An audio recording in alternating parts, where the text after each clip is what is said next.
the secret to unlock all this, what this is all about. Because they're not no tombs, you get me? Not any, look, they're most likely probably some sort of power plants, right? That's what they're most likely sort of, right?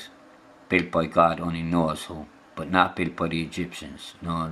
So the Egyptians are, alright, so I want you to think of it this way. The Valley of the Kings, right? There we go. There's your pyramid now, right? There's our Sphinx, right? And it is a wonder, you know? Anyway, so getting back to it anyway, right? The weight of it and the mass of it and everything. So, the Valley of the Kings, right? When you think of Egypt and you think of the Sphinx and you think of the Great Pyramid of Giza, you think like Tutankhamun and Khufu and all these people come to mind, you know, and you'll be thinking, all right, that was built for them, you know, they were in there and that's where they're buried. And then what if I said, you know, no, they were never buried in there. It's a fact, they were never in there, nowhere near. They were in the Valley of the Kings. That's where they were found, in the Valley of the Kings, right? So you'd say, fair enough, there's the big pyramid, there's the Sphinx, so I suppose the Valley of the Kings is just off to the right of the picture here, or maybe just off to the left, maybe, or maybe just behind that there, maybe within reason, within earshot, it's around there somewhere, the Valley of the Kings, you know, so that's how you could tie it all in together. The Valley of the Kings is here, at the back, and there's to be the pyramids, and there be the Sphinx, so you'd expect it all to be there together, wouldn't you? Of course you would, but you'd be wrong. You would be 100% wrong. You would be so wrong, it would blow your socks off wrong. Unless you know. And if you know, you know. And if you don't, well, you're about to know, alright? So look, I'll leave it up to, in her own words. Watch. Take it away. Sorry about that. I didn't hear anything. Right, we'll try again. How far from Giza are the Valley of Kings? It's around 400 miles from Giza, Alabama, Giza, Egypt to Valley of the Kings, Egypt. You can drive there via Korimat Road and Almenia Road in 6 hours and 35 minutes. Right, 6 hours and 35 minutes it is. 400 miles away, right, from the Valley of Kings. So Tutankhamun was found 400 miles away from the Great Pyramids of Giza, right? That's what went down. 1 minute, we'll get this girl here to tell us exactly what the crack is, right? So who discovered King Tut? According to nationalgeographic.org, on November 4th, 1922, British Egyptologist Howard Carter discovered the tomb of Tutankhamun in the Valley of the Kings, Egypt. Right, so here's the Great Pyramid here, and here's where your man blasted his way in that time, you see? Blasted his way in there anyway, right? Military man. Tutankhamun, nicknamed King Tut, was an Egyptian pharaoh who ruled from 1333 BCE until his death in 1323 BCE. Right, so here we have it. So King Tut was found 400 miles away from the pyramids, right? 400 miles away. Like 600 kilometres back in them days, now thousands of years. So you gotta remember, if you're here in Ireland, 600 kilometres is like, if you were to go on a straight line, it'd nearly bring it to Berlin. Right, just think of it now. If you were in Europe, right, in the middle of Europe, and you say you started off at the German border and you took off for 600 miles, many countries would you pass? Probably cut through 2 or 3 countries, right? That's what you'd probably do. Then people, like if you look at England, right, you have Scotland down, and you have the Welsh, you have Wales at the bottom, you have the Scottish at the top, you have England in between. There's only about 150 miles, there's only about 200 miles between Wales and touching Scotland, right? But still there's 3 nations going on there, so can the Scottish people say, oh look, that stuff down in Wales, we built that, that's ours, like, you know. If no one else is there to claim it, sure, we'll say we built whatever's down there, we'll say that's ours. Even though someone else built it hundreds of miles away. So, and if we dig up a body down in the arsehole of Wales, we'll say he was a Scottish king. That's right, we'll say we found him up in Scotland, but we dug him up down in the bog of Wales. Or look, we dug him up in Ireland and we'll say he was a Scottish king altogether, right? Still in a couple of 100 miles away. So, I mean, what's a sup of water amongst hundreds of miles and piles of lies and... Right, anyway, so there you go. So, there's more bullshit anyway. So back to the little pyramids. Back to the pyramids. So, as a matter of fact, so the Valley of the Kings is literally 600 kilometres away from this here. This is nothing to do with the Egyptians. There's nothing, they have it written down themselves. It's nothing to do with us. It was always there when we came on the scene. So most likely that's there over 10,000 years, if not longer. See the way the water ran down it. And these fellas are proving it that that was done by water and not sand. But of course mainstream archaeologist and old Tutankhamun himself over there, the fellow who runs the show in Egypt,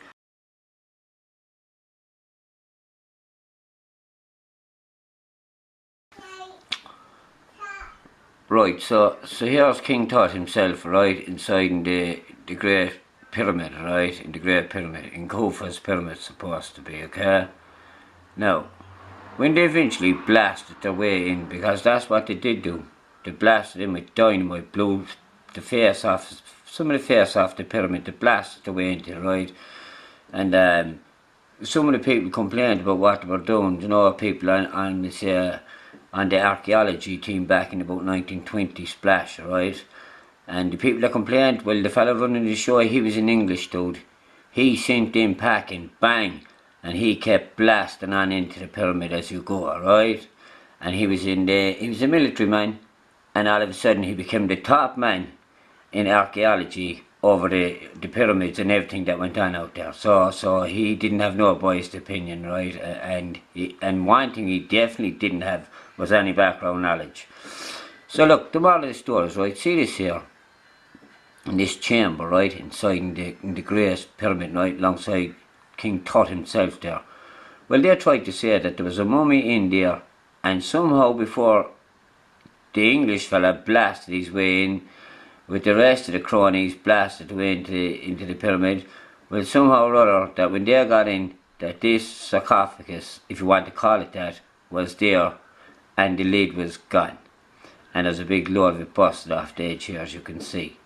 Now, they tried to say that, oh, before he got in there, someone else got in there. Don't ask me how they reckon the other gang got in there before your man did in the 20s, right? But according to these donkeys, the people who got in before your man in the 20s, which no one knows how they did it, well, they came in, right, and they took the lid off of that sarcophagus there, supposed to be, right, and took the mummy out of it, right, or whatever was in it, mummy they say. And of course they busted a big chunk off it there as well, as you can see, right? Right, so that's what they're saying. No one knows how they got in, but they did get in, and they took the lid and they busted all that, and they took out the mummy and they got the lid off. But they busted in, they took out the mummy, and they headed on, right? But so there's a lid missing, and the lid is about 3 or 4 tons in itself, probably, right? It's a massive thing, a massive weight, right?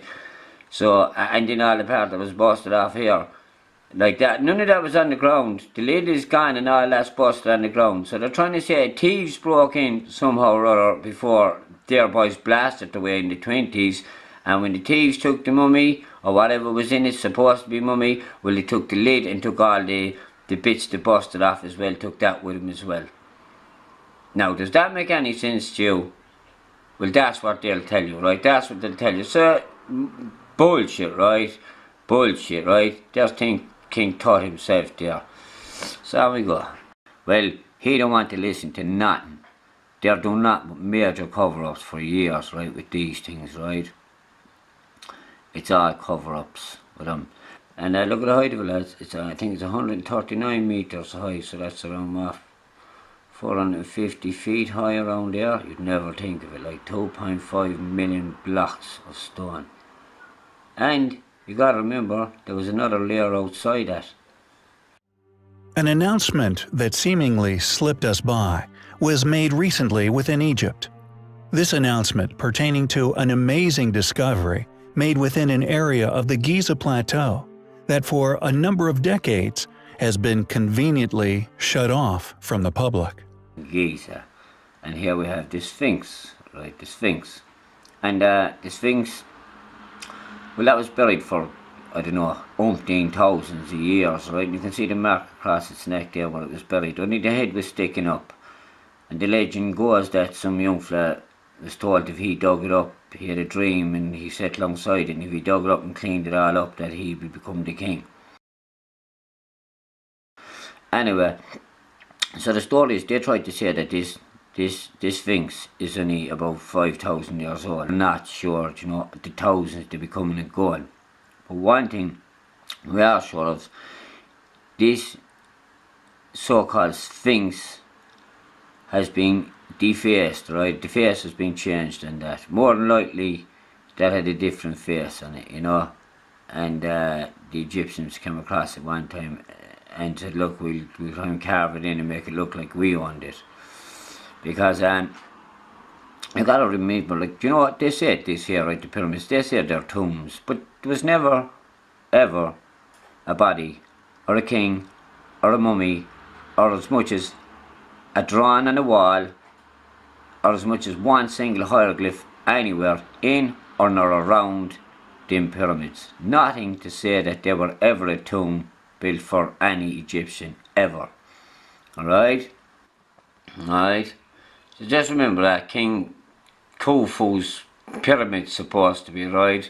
And nothing about him ever owned it, not one hieroglyph or petroglyph, not even a scribble or a scrape or anything around the place to say there was ever a body in there and ever King Khufu had ever anything to do with the damn place, right? As a matter of fact, as I said, if you go around, I'm going to try and find it, it's written in stone, I think, by King Khufu himself that they didn't build the pyramids, they had nothing to do with building them, that they came on and they found them and they just used them. It's written in stone. They won't tell you, man, it's there, right, but they won't talk about it. So that's the crack. So I go. All the trouble for a squeamish darkroom. Nice to say, innit? About King Khufu's so-called tomb. If you think that there are ancient Egyptian statues and hieroglyphs to be found at the end of this dingy, treacherous path, you've got to moderate your expectations. When I finally arrived in the small, dingy room, there was nothing in it other than a white fluorescent spotlight at the back. There was a coffin-like marble structure upon which upon googling seemed to suggest that it is a stone coffin used to store dead bodies, yeah, like Khufu says, like Khufu and them, yeah. At that point of time, I couldn't be sure if it was originally there or it was brought in from somewhere else. Now that's what she has to say about it, right? Nothing, not a thing. So how they can say that that's a tomb when one, there is no body in there, when two, there is nothing written. The Egyptians wrote nothing about building pyramids. They wrote nothing about them becoming tombs. Alright, so and 5 is climb into the sarcophagus stone coffin and pretend to be a mummy. Firstly, it's dirty. Dead bodies used to be stored in there, and secondly, it's quite disrespectful too, and that's the truth. But the only reason they don't see it as disrespectful is there was never any mummies in there. There was never a body stored in there, okay? So there you go. Alright, and let me tell you, if you wanted to hide, bury a tomb, your king, and you didn't want someone finding him, well, you wouldn't put a big, massive structure on top of it to say, look, he's under here. No, you wouldn't. So anyway, so the Egyptians wrote nothing. There's nothing on about the Egyptians, how their pyramids came about. They haven't a clue. They didn't build them, right? They've been there when they landed. When they appeared, the pyramids were there. And this Sphinx, there's much research has been done on this down through the years. And it's been proven, and you can get, I'll try and pull up a few close-up images, that this Sphinx is eroded from not sand, but water. And that would have been back 12,000 years ago. And not like they say, oh, 4,000 or 5,000 years ago. No, that would have been 12,000 years ago. That would have been, that's the last time that amount of rain would have got to degrade that, to erode that there, right? So it wasn't done by sand. I'll try and pull up some closer up images of it, right? But of course, they don't want the truth getting out, you see, so they'll say, oh no, that was done by sand, it was done, and you can clearly see it wasn't done by sand, it was done by water, right? Water. Anyway, so look, we'll see if we can find it. So they dug it up anyway and they cleaned it out. Regardless of an exact date, all of these talented Egyptologists propose a date set much further back within history than currently accepted, and they have provided considerable evidence to back up such conclusions. At the time of disclosure, the argument sent shockwaves through the Egyptologist establishment, not because of the datings, Egyptologists and mainstream historians have grown quite inept at ignoring data, but more because it was realized that there is indeed no other explanation for their arguments. There is little doubt that the Sphinx enclosure was subject to severe erosion within its lifetime, and although it could have been explained away as a naturally formed enclosure, we fortunately know from analysis that the limestone blocks dug out from there were then used within the building of nearby Sphinx Temple. Interestingly, no other site in Egypt shows the same type or degree of erosion. Was the evidence hidden away, concealed from the public in what could only be called a conspiracy?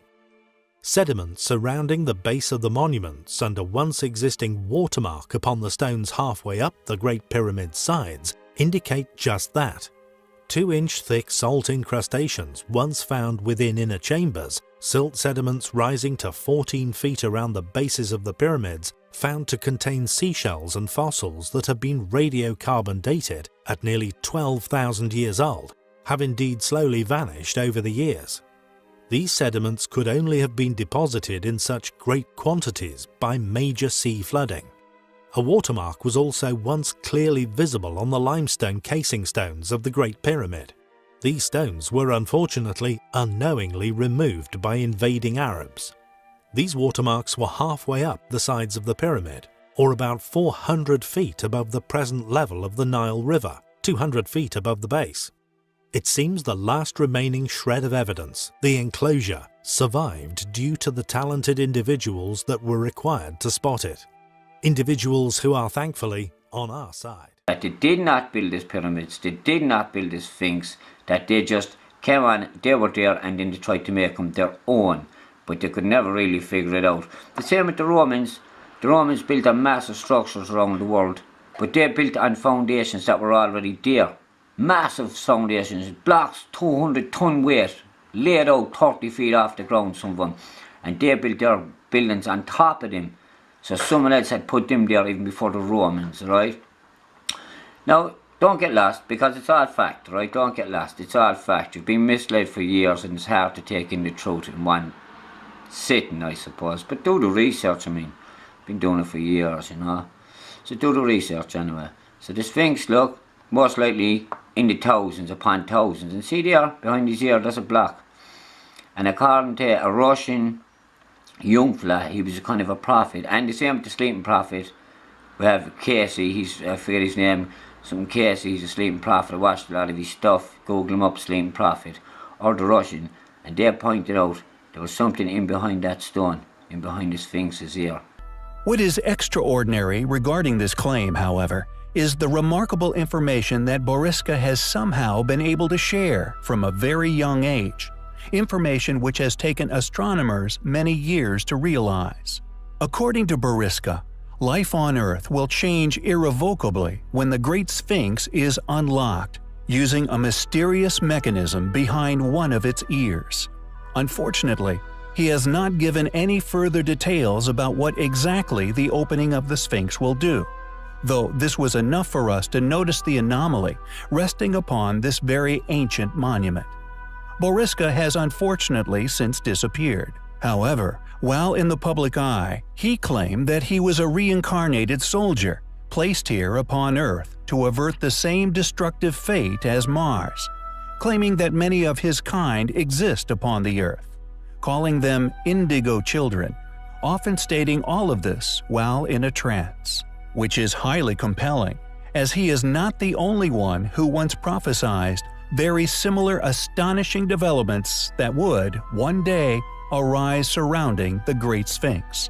Edgar Cayce, an American Christian mystic, would often answer questions on subjects such as healing, reincarnation, wars, Atlantis, and future events, also while in a trance. When it was shared within the mainstream media recently that an enormous cavity had indeed been quietly discovered within the Great Pyramid of Khufu, the largest of the Great Pyramids, the only one with tunnels constructed within its inside, and additionally, the only one which is, in fact, 8-sided. The reaction by the Egyptian Antiquities authorities was very revealing of their attitude towards secrets being revealed to the public. Not only were the claims made from reliable sources, but they are also backed up by extensive research projects, and indeed, its resulting evidential data.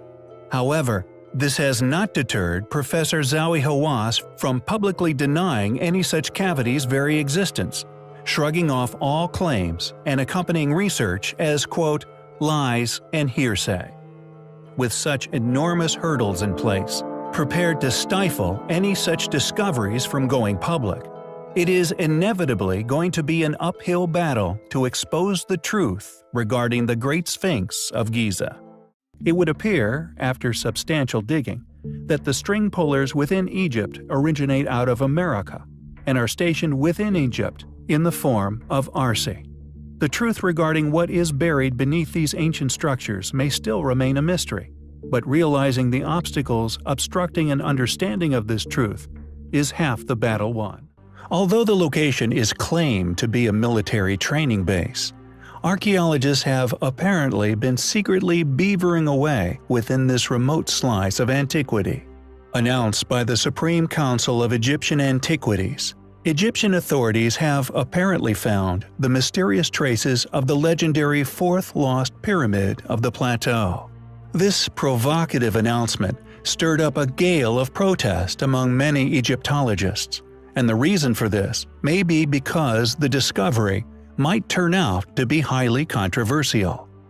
Although the pyramid is in a very bad state, and this may be due to its immense age, with only a few rows of blocks remain, and these surviving blocks clearly displaying evidence to indicate that the missing blocks have simply eroded away over the eons.